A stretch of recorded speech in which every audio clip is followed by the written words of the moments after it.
And I welcome you all to our first episode of Fresh from the Market. So I'm glad you're all here, especially the folks that turned out so ahead of time to get great seats, and then you sat in the back. It's like going to church. It's okay to move up.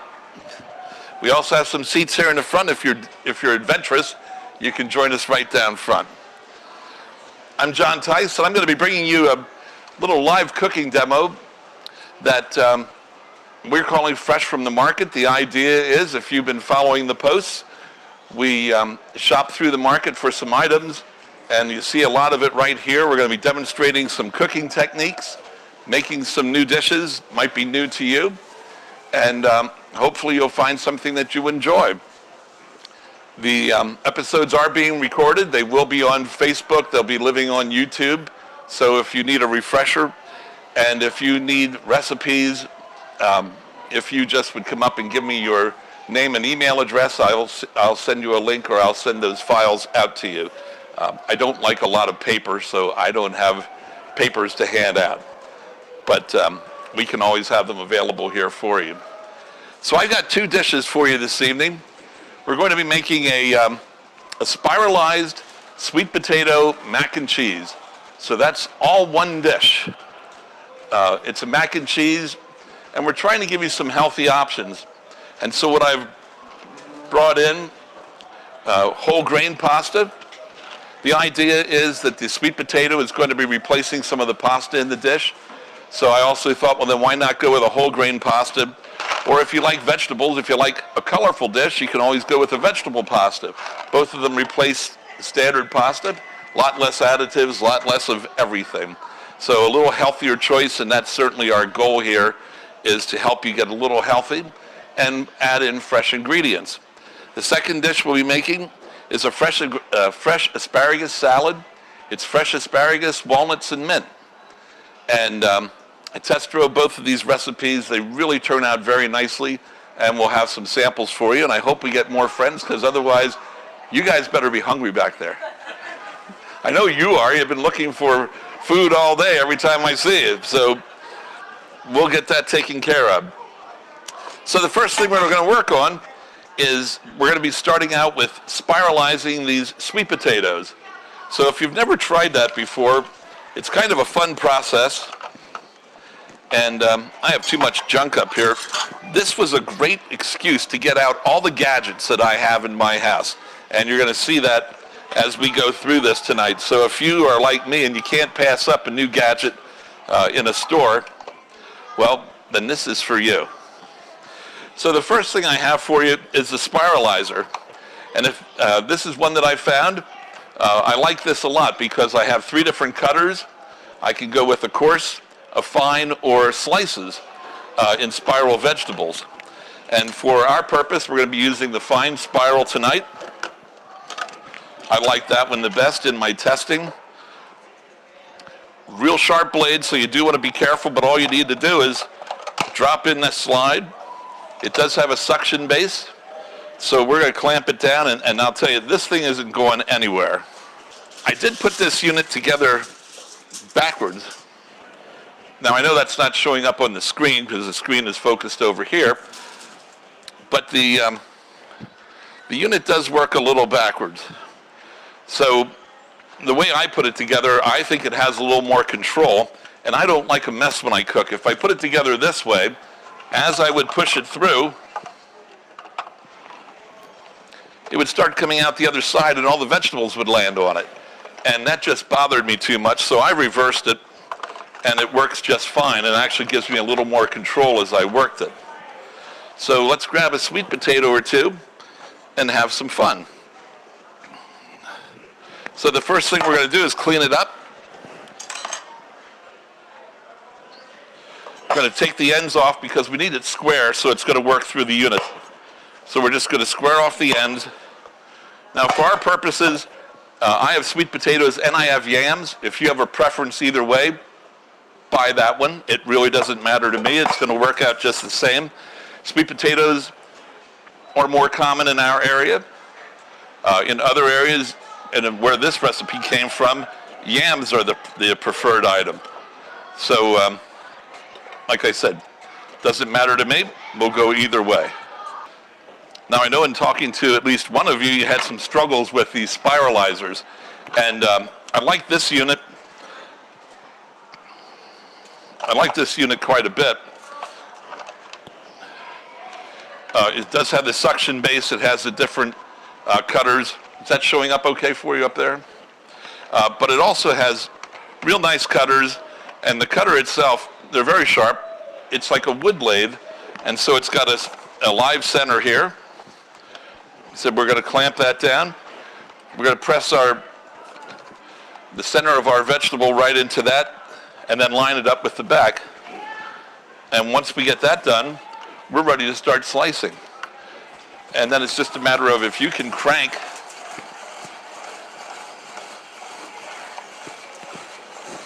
hopefully it's coming out. We're getting nice long strands of our vegetables. So it really does a very nice, easy job.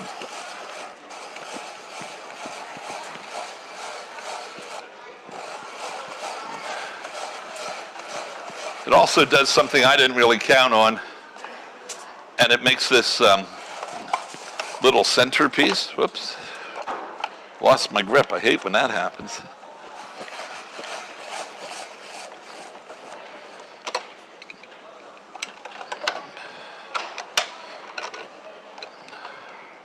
So we end up with a little stump, and we also end up with the core because it does a real nice job of using the whole vegetable.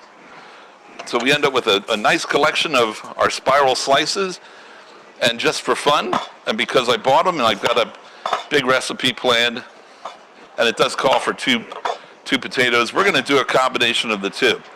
So we'll do a little sweet potato and a yam just for a little color. And you can see pretty quickly, one is very orange, one is very white, and that's the easy way to tell them apart. You can actually tell them apart even before you ever peel them. They do stand out. And we'll go ahead and do the same thing with our yam this time. Hook it up to the center, just push it together, and then crank away.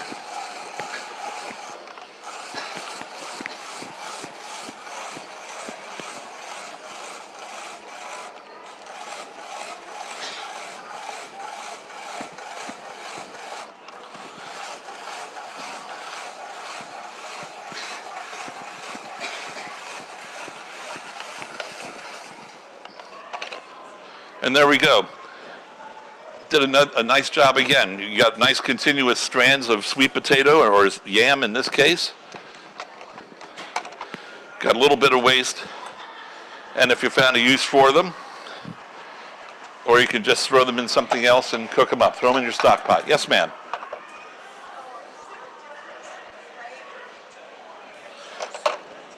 Sweet potatoes are going to have a little more sugar. So depending on your recipe, you might end up with a sweeter turnout or sweeter outcome than you were counting on. But that's going to be your biggest difference. Many recipes will call for sweet potatoes, particularly for that reason, especially if you're doing more of a dessert item like a sweet potato pie. Although the folks from the South typically use yams. They call it sweet potato pie, but my favorite chef from Louisiana just made a sweet potato pie and said, we're using yams because that's what we have down here. So we're going to throw our pasta in the water. Always want to salt your water. One of the things that I hope you take away from this is that as you're cooking, you want to keep adding different layers of flavor. Many people wait to the end of the dish and then they're going to adjust the seasoning. They'll do salt and pepper. We're going to salt and pepper and season our way through the whole dish. The whole grain pastas is that they cook up a lot quicker. Only takes 6 minutes to cook them.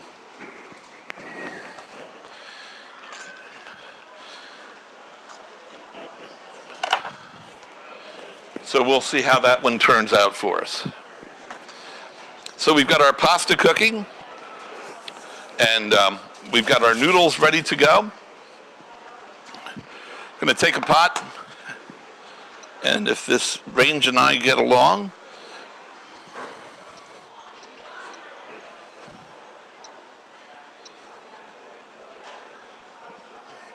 we'll get that down to more of a medium setting.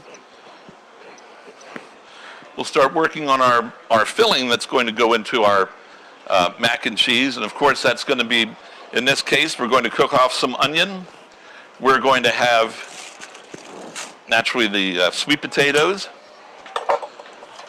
cream, some half and half, some milk is going into that. And we're going to season it up a little bit. We're going to have a little nutmeg in this one for you. So it turns out to be a nice, rich mac and cheese for you. And it looks like we're starting to cook.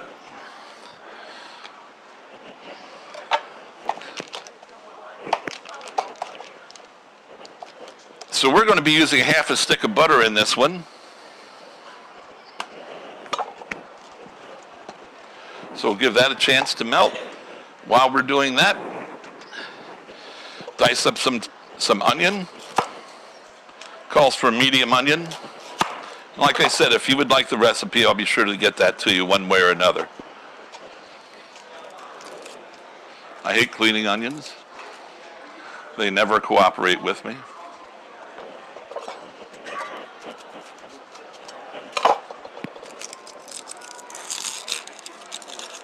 Okay.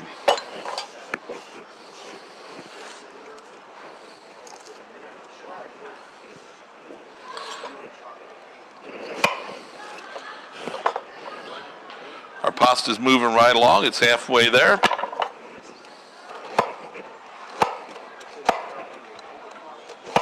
Going to do a little bit of a fine dice on the onion.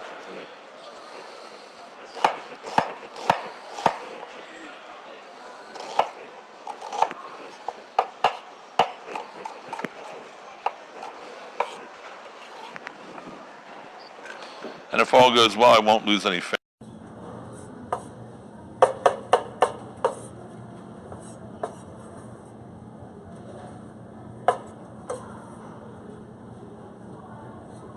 This recipe allowed me to break out all the gadgets in my house. So this is one that I found. I thought this was a fun little item.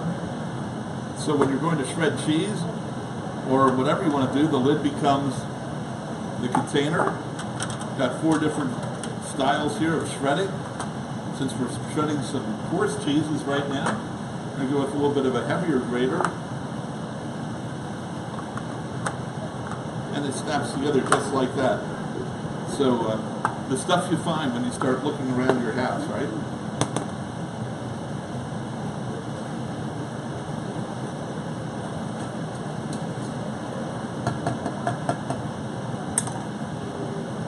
Now the recipe tells us once we drain this, we're putting it back in our pot.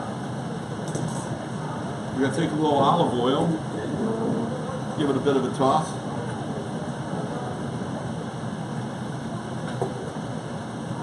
And we're doing that just to keep it loose, keep it coated.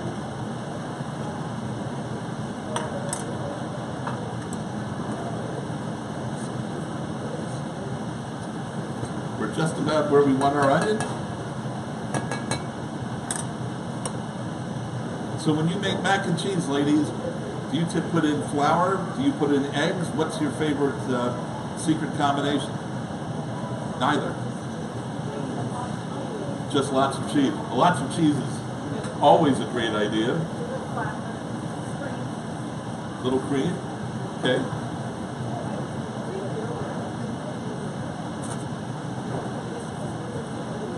So today we're using 2 cheeses with our mac and cheese. A little Gruyere,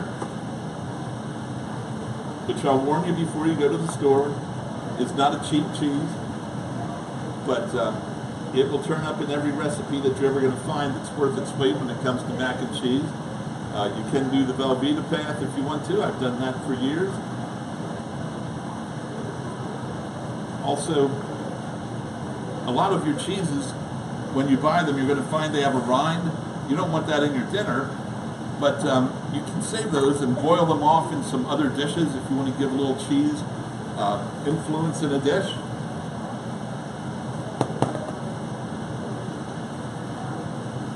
So I'm grinding up my my Gruyere, and then we're going to use some cheddar. And if you watched my video, you saw that I was purchasing those downstairs yesterday.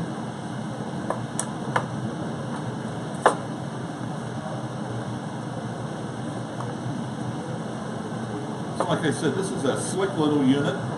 It's going to measure it, shows me what I have. It's self-contained, it's not a mess. And depending what you're slicing or cutting, you even have a safety guard. You could use that for vegetables, so you save your knuckles and your fingernails. Nobody wants to find their fingernail in their dinner. So I think we're going to be close on the Gruyere for what we need.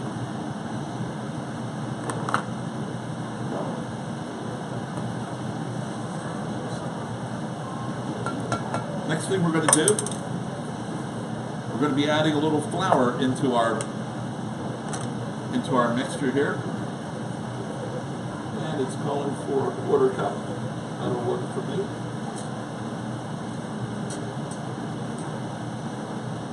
Any guess why we're putting flour in here? We're going to make a roux. Way to go. So it's going to thicken it for us as we go. We're not going to take it as far as a roux, but it will become our thickener. So we've just got some plain all-purpose flour going in there.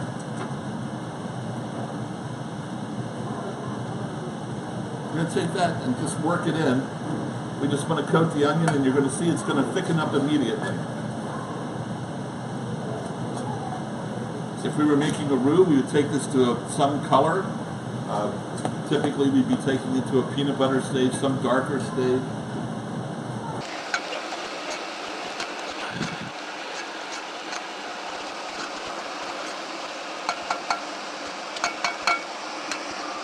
It's about as far as we're going to take that one. And now we'll take our heat down.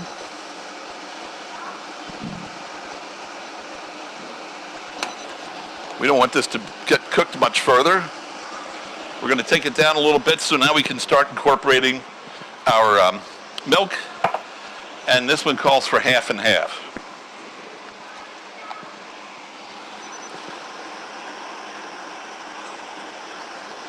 And since we're feeding a lot of people, was the plan and the recipe, we're just going to stay right with it.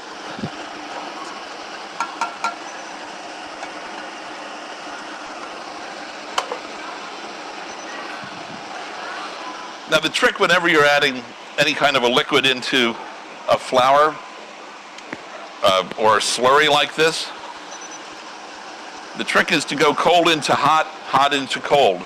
And that'll keep it from seizing up. And you can see we don't have any lumps. It stayed nice and smooth. We're going to put it back on the fire, get all of our liquids in there.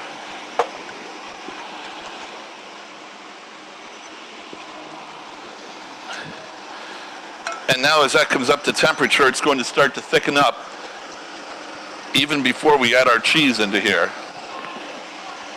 Any guesses? What are we adding next? Nutmeg? There you go. Little fresh nutmeg is going into this. It's telling us about a 1/4 teaspoon. A little nutmeg goes a long way, and I'll tell you in my sample, both of these dishes,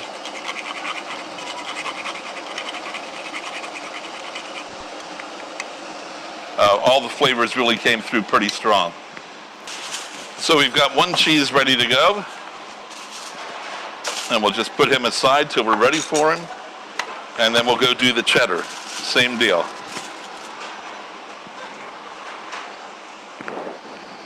I should have unwrapped it first. Manual dexterity is not my strong suit. That's why I'm in sales and I'm not in many other lines of work. So same deal. We're going to go ahead and shred up our cheese.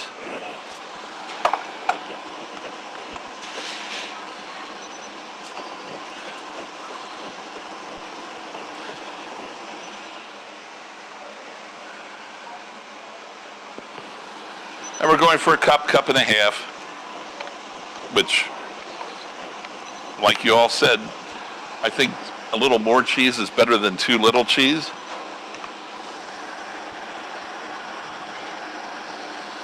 but it works just like that. This little gadget does a really nice job. We're going to be using it quite a bit. I know you can't see it, but if you can feel it, we're starting to get some thickening on the bottom, so the butter is starting, the butter and flour, the roux combination is starting to take hold.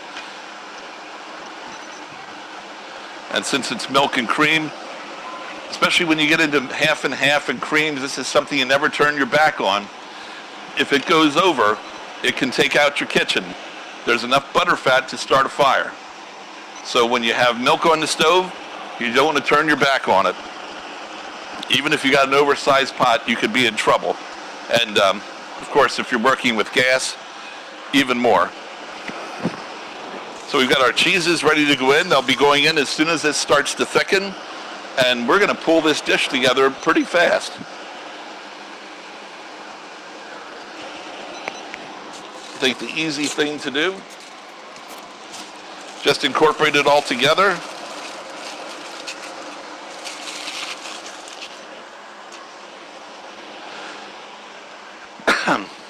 Excuse me.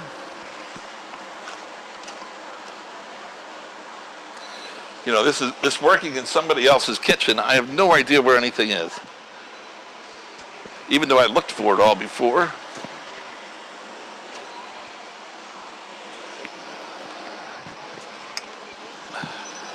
We're going to drop back and punt.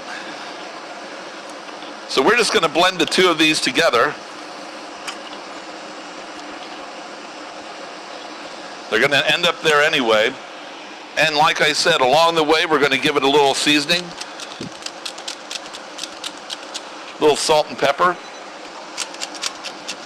Do you love my new gadget? I do. How fun is that? And it actually works pretty well. Just breaking it in. So the pepper side's a little slow, in my opinion. I don't know about you, but I hit about 55 and I pepper everything. I don't think I can get enough pepper in my system most days.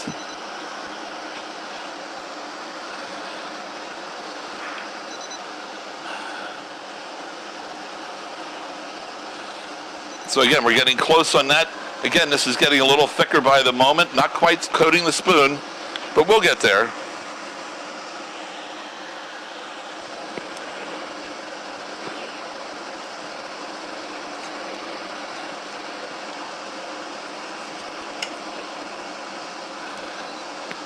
Boy, I hope you like mac and cheese. I think we're going to have something left over. Like I said, this is something you don't want to turn your back on. It's going to come together very quickly. I can feel it setting up on the bottom. And we'll be where we want to be in about 1 more minute. And then we're going to incorporate all of our cheese into here. It's going to melt down. We're going to toss it together. Put it into our baking dish. And we're going to top it with some nice breadcrumbs. Anybody see my little video today on breadcrumbs? You did. Good for you. So I don't know about you, but you know, I'm working to get more whole grains into my system these days. So about 1.5 years ago now, I've given up white bread. I was pretty good for a loaf of Italian bread about every 3 days. Always my favorite thing. And I went on this no carb challenge with the folks on the Today Show. So they promised me that if I gave up white bread, French fries, and sodas, I was going to drop 24 pounds in a year. And I was all in. And I've never gone back for the white bread or the fries. And I really never drank soda, so that wasn't too hard. However, I never lost the 24 pounds. So I'm sticking with it. But in the meantime, I did get into some fun whole grain breads. And I'm a fan of farmers markets everywhere. So whether it's the Lebanon market or others, you're always going to find me at a farmer's market. That's my style of shopping.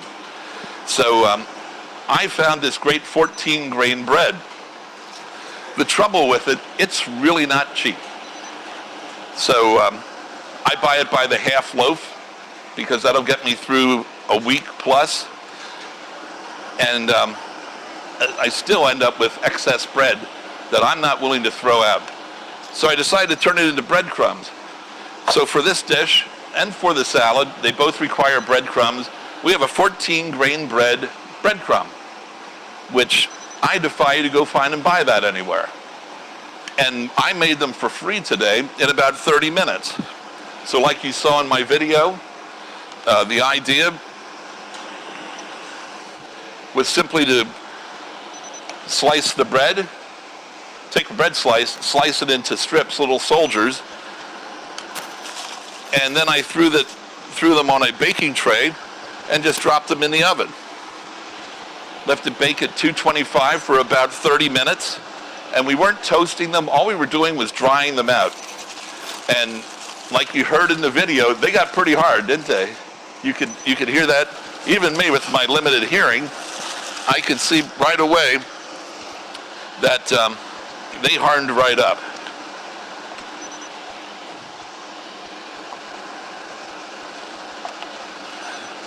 So we've got both of our cheeses going in here. This almost looks like something you just want to jump right in. We've got our nutmeg in here, our 2 milks, the milk and the half and half. We've got our onions, and in about a minute, it's going to be ready to pool all together. We've already tossed all of our items together for our macaroni and our spiralized sweet potatoes. How fun does that look? Pardon me? How fun does that look? So both cheeses are real nice. One of the reasons people use Gruyere, first, it has a nice mild flavor, but it's probably one of the best melting cheeses. Same thing with the cheddar. I bought a Conestoga cheddar downstairs because it was one of the least expensive. They have about a half a dozen. This was a sharp white, which is what I wanted. If you want extra sharp, she has a whole collection of really fun cheeses downstairs. I don't know if you can see that. You really need to see this one.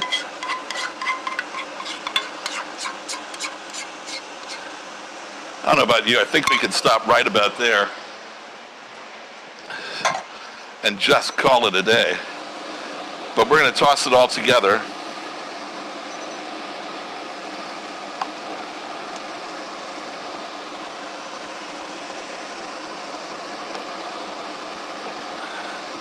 I didn't realize I was such a mess as a cook. It's half the fun.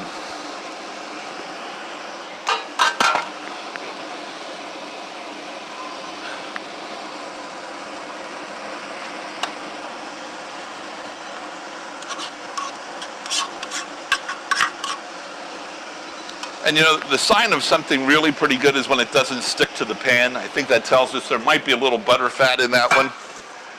Not that there's anything wrong with that. And we're just going to go ahead and mix it together, spread it out.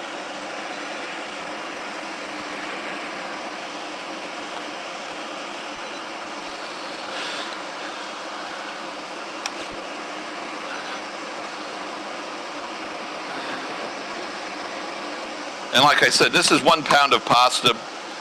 You're easily going to serve 10 people. This would be a fun thing to take to a tailgate or to that covered dish affair that you've got coming up. One thing I was playing with today, if you take a fork and just spin it like pasta, you could almost arrange some little servings that are going to have a swirl because of the spiraled vegetables in there. I won't take time for that because I don't know where the forks are hiding around here, but that's okay. The last thing we're going to do is make a crumb topping for this. So I've got my breadcrumbs that I made earlier today, and like I said, just leftover bread. I cut it into strips about this size, 225 for 30 minutes, threw them into the food processor, and these are really beautiful breadcrumbs that I worked out. So for this one, it wants about a cup, which is going to be the majority of these.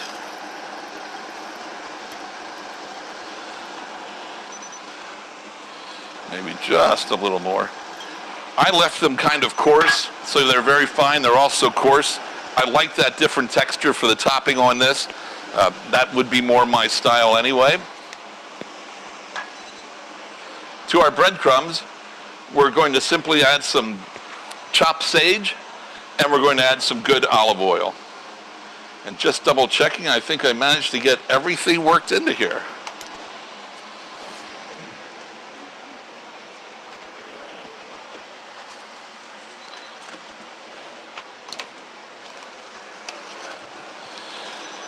So a little fresh sage that you can pick up. I really hated buying this today because for the longest time we had a sage bush in our yard, and that thing grew like a maniac, and we never had a use for it. And I just spent more for a pack of sage than we bought for the plant, and the plant was probably 3 feet in diameter. It was this beautiful thing. It grew out of control, and we just never had a use for it. But we're going to go ahead and take some sage. You're not going to find a lot of uses for sage, so I was pretty excited that this one called for it. I don't do stems. I don't know about you. If you like them, go ahead and use them. I just like leaves.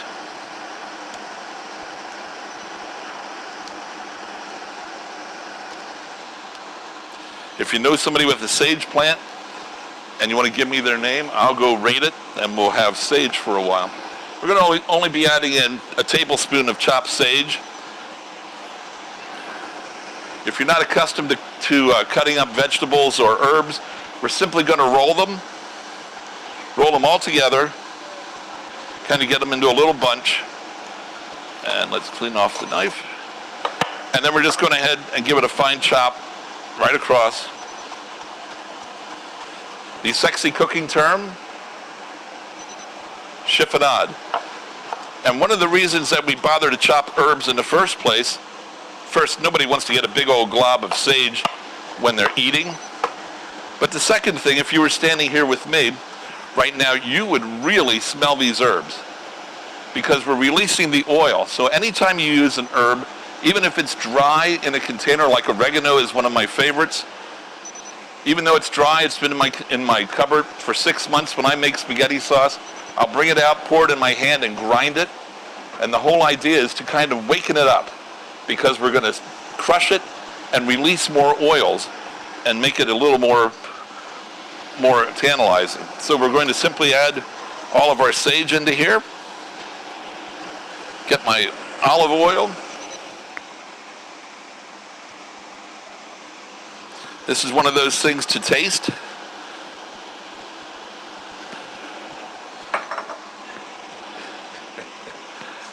I should have found the spoons beforehand. Good thing I brought along measuring spoons and all. This is going to go on all night. But we're simply going to toss them with a little oil.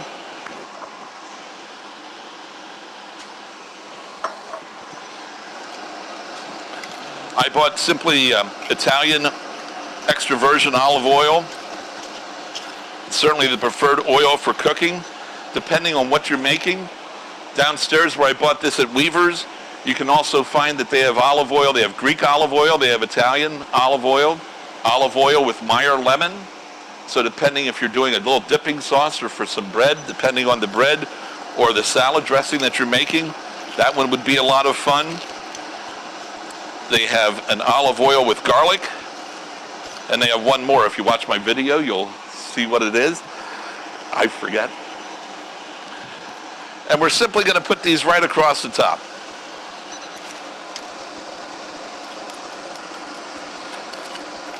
I prefer to do stuff with my hands, but you're all watching.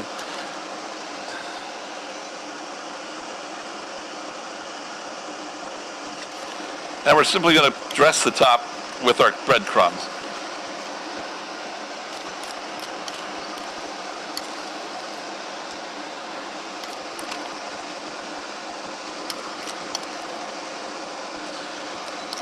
And everything about this recipe I like because it all turned out to be a real tasty little dish.